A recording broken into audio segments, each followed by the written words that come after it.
नमस्कार. मी डॉक्टर श्रीहरी रंगनाथराव पितळे, स्वर्गीय पुष्पादेवी पाटील कला व विज्ञान महाविद्यालय रिसोड. आज आपण कौटिल्याच्या अर्थशास्त्राचा अभ्यास करणार आहोत. BA फर्स्ट इयरच्या सेमिस्टर फर्स्टमध्ये प्राचीन भारताच्या इतिहासाची साधनं जी सांगण्यात आलेली आहेत त्यामध्ये कौटिल्याचं अर्थशास्त्र हे साधन महत्त्वाचं आहे. कौटिल्याचं अर्थशास्त्र हे मौर्य काळाची माहिती देण्यासाठी फार महत्त्वाचं साधन आहे.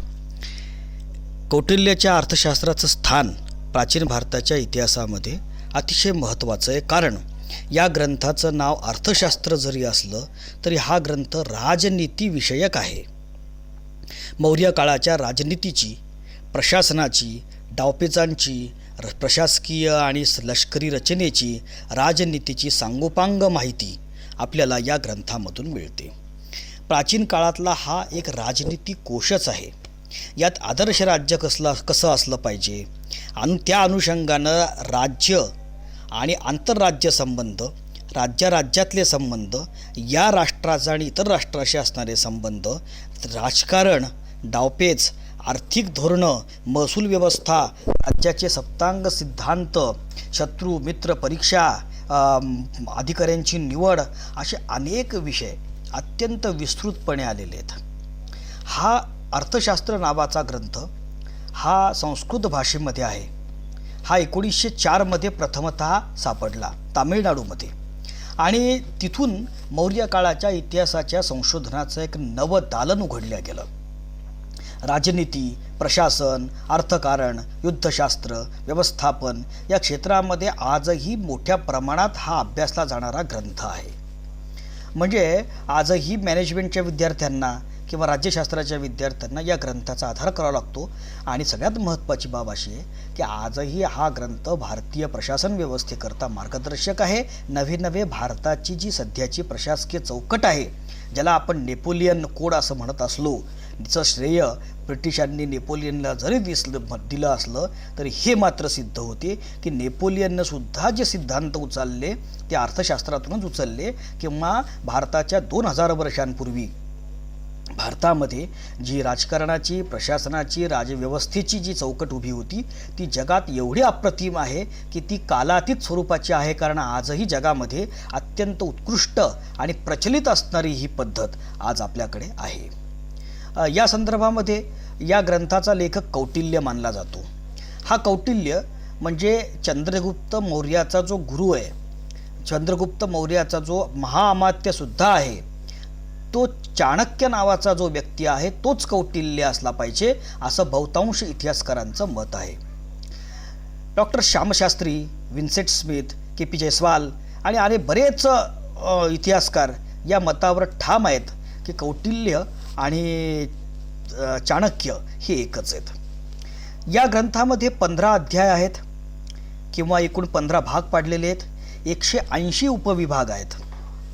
यामधल्या रचना गद्यामध्ये आहेत. तत्कालीन राज्यांचं वर्णन, राजाचं स्थान, राजाचे कर्तव्य, अधिकार, अमात्य, मंत्रिपरिषद, वेतन, प्रशासनाचे 18 विभाग, कोश, कर, शिक्षेचे प्रकार, शक्ती संतुलन कसं राखलं पाहिजे, सामाजिक स्तर, सप्तांग सिद्धांत, असे हे 15 अध्याय आहेत. अर्थशास्त्र हा धर्मशास्त्र आणि नीतिशास्त्र विषयक ग्रंथ म्हणून ओळखला जातो. अर्थशास्त्र या ग्रंथामध्ये शासन कसं चालवलं पाहिजे हा त्या ग्रंथाचा मुख्य प्रतिपाद्य विषय आहे.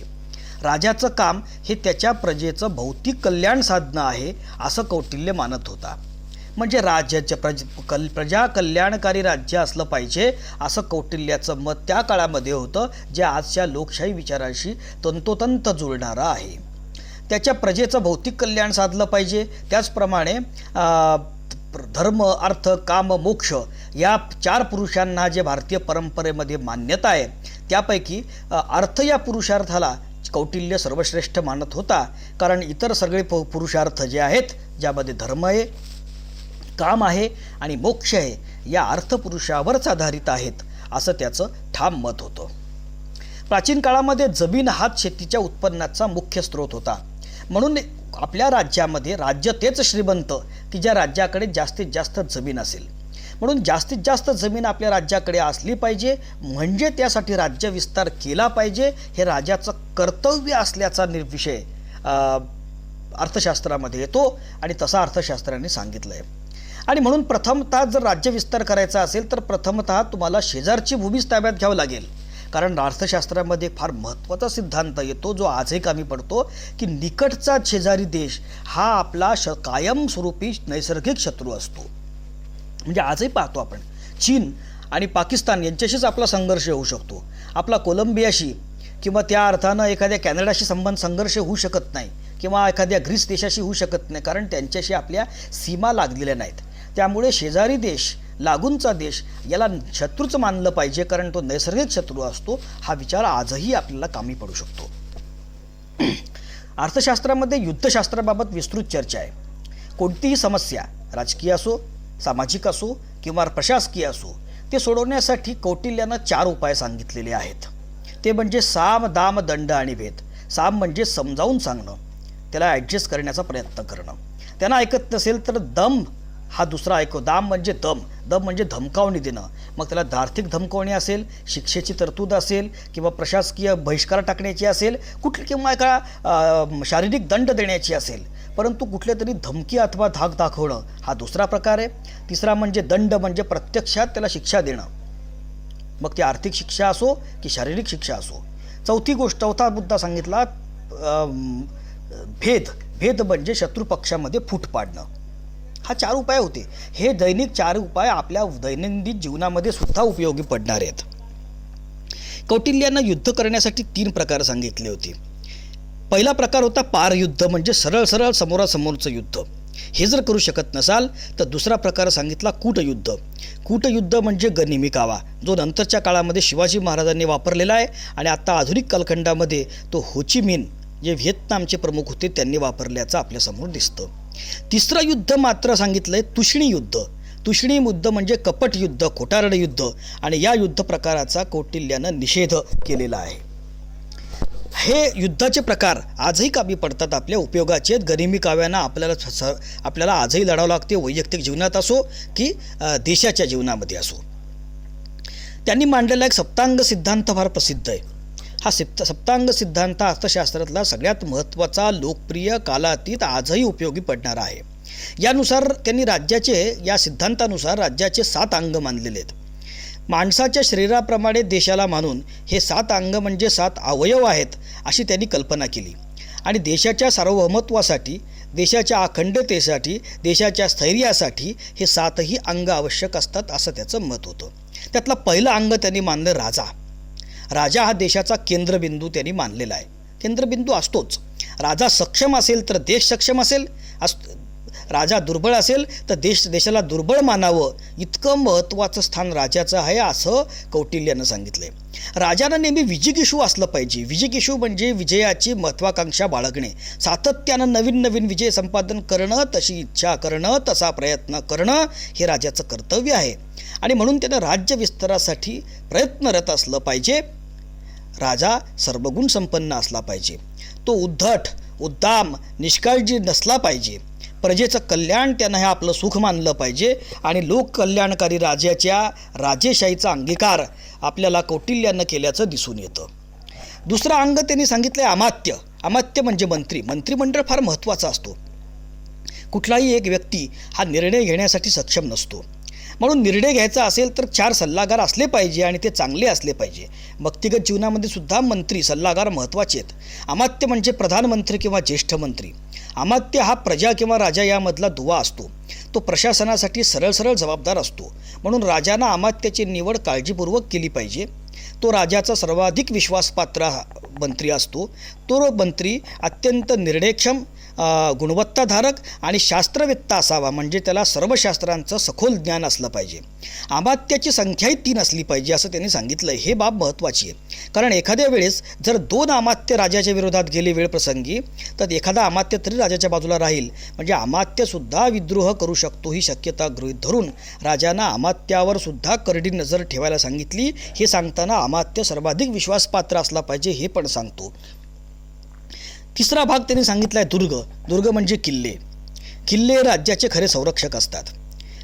ते संरक्षण आणि आक्रमण दोन्हीसाठी महत्त्वाचे. शत्रूचं आक्रमण झालं तर किल्लेच राज्य वाचवतात आणि आक्रमण करण्यासाठी सुद्धा किल्लेच आश्रयस्थान असतात. म्हणून राजानं नवीन दुर्ग सातत्यानं बांधले पाहिजे, जुन्या दुर्गांची डागडुजी केली आली पाहिजे. आणि म्हणून असं त्यांनी सांगितलं आहे. आपल्याला माहिती आहे नंतरच्या काळामध्ये शिवाजी महाराजांच्या काळामध्ये अर्थशास्त्र यांनी जो आज्ञापात्र ग्रंथ लिहिला आहे त्या काळातला प्रसिद्ध आहे. त्या ग्रंथामध्ये गडकोटांचं फार महत्त्व सांगितलं आहे. गडकोट म्हणजे राज्याची संपत्ती असं म्हटलेलं आहे. हेच विचार कौटिल्यांनी सांगितलेत. कौटिल्यानं किल्ल्यांचे प्रकार केलेले आहेत. त्यामध्ये गिरिदुर्ग म्हणजे डोंगरावरचा किल्ला, वनदुर्ग म्हणजे जंगलातले किल्ले, जलदुर्ग म्हणजे पाण्यातले जिल्हे जसे सिंधुदुर्ग, वाळवंटातले दुर्ग, अशा दुर्गांचे प्रकार अर्थशास्त्रात सांगितलेत. चौथा प्रकार जनपद हा येतो. जनपद म्हणजे लोक राहतात तो ठिकाण, लोकवस्तीचं ठिकाण. आणि शहरं किंवा गावं या अर्थाने त्यांनी मांडलं, कारण लोक ही राज्याची संपत्ती आहे.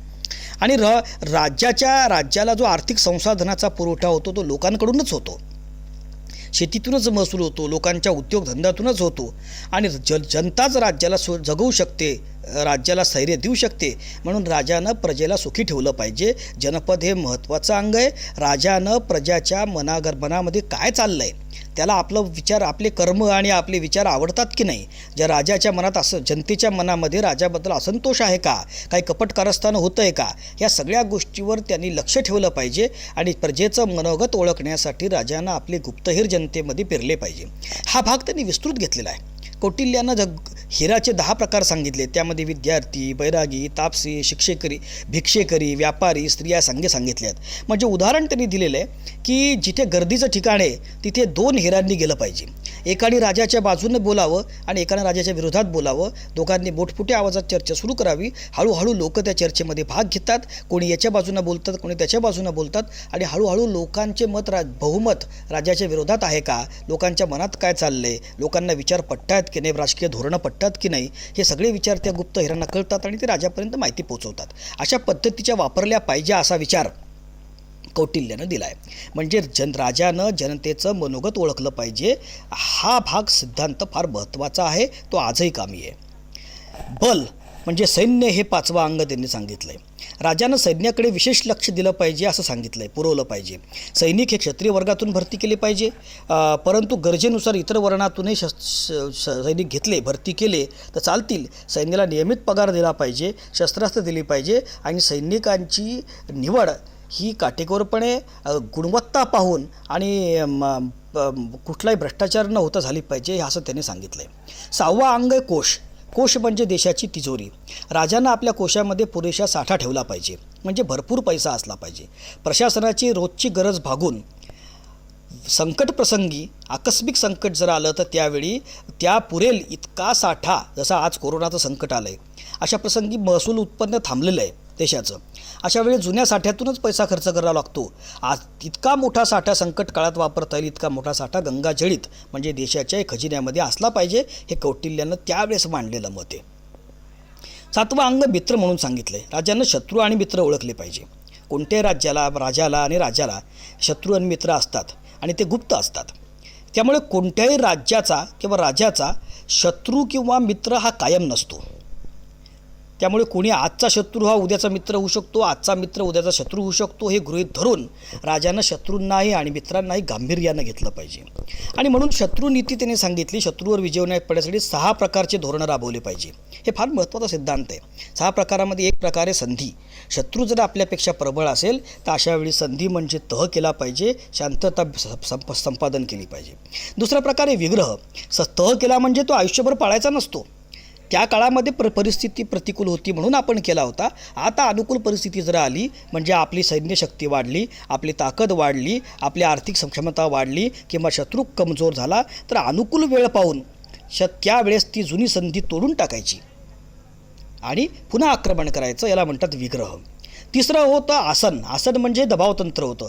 शत्रूच्या निकट प्रदेशामध्ये असलेल्या आपल्या सीमावर्ती भागात सैन्य तैनात करून आपली युद्धाची तयारी दाखवणं, याला आसन म्हणतात. आपल्या लक्षात येईल की नुकताच चीनने जेव्हा गलवान घाटीमध्ये जेव्हा सैन्य घुसवलं होतं त्या भारताने त्या भागामध्ये आपलं सैन्य तैनात करून एक प्रकारे आसन ही युद्धतंत्र वापरलं आहे. त्यामुळे दबाव निर्माण होऊन त्यांना सैन्य मागे घ्यावं लागलं. चौथा सांगितलं यान. यान म्हणजे सीमावर्ती भागात सैन्याच्या कवायती सुरू करून शत्रूवर दबाव आणणे. आपल्याला लक्षात येईल की आपण बरेच वेळा भारताने वेळप्रसंगी पाकिस्तानच्या चीनच्या सीमेवर आपल्या कवायती सुरू करून दिले जात असतात. तो दबाव तंत्र आहे. 5वा भाग आहे समाश्रय, म्हणजे समान ध्येय असलेल्या देशांशी मैत्री करणं, म्हणजे शत्रूचा शत्रू तो आपला मित्र, हे सिद्धांत वापरलं. आपण पाहतो चीनच्या विरोधामध्ये तैवान आहे, आपण तैवानशी दोस्ती केली. चीनच्या विरोधात जपान आहे, आपण जपानशी दोस्ती केली. हे केलं पाहिजे, याला म्हणतात समाश्रय. आणि द्वैध भाव हा सगळ्यात महत्त्वाचा सिद्धांत सांगितला, म्हणजे एका वेळी एकाशीच लढलं पाहिजे. दुसऱ्या शत्रूशी, जर एक शत्रूशी लढणं सुरू असेल तर दुसऱ्या शत्रूशी तात्पुरती संधी केली पाहिजे. आपल्याला माहिती आहे, शिवाजी महाराज जेव्हा मुघलांशी लढत होते तेव्हा आदिलशाह, निजामशाह, आदिलशाह आणि गोवळकोंड्याशी तह करत होते. एका वेळेस एकाच लढत होते आणि हे तंत्र महत्त्वाचं त्याने मांडलं आहे. विजयाचे प्रकार कौटिल्याने सांगितले 3.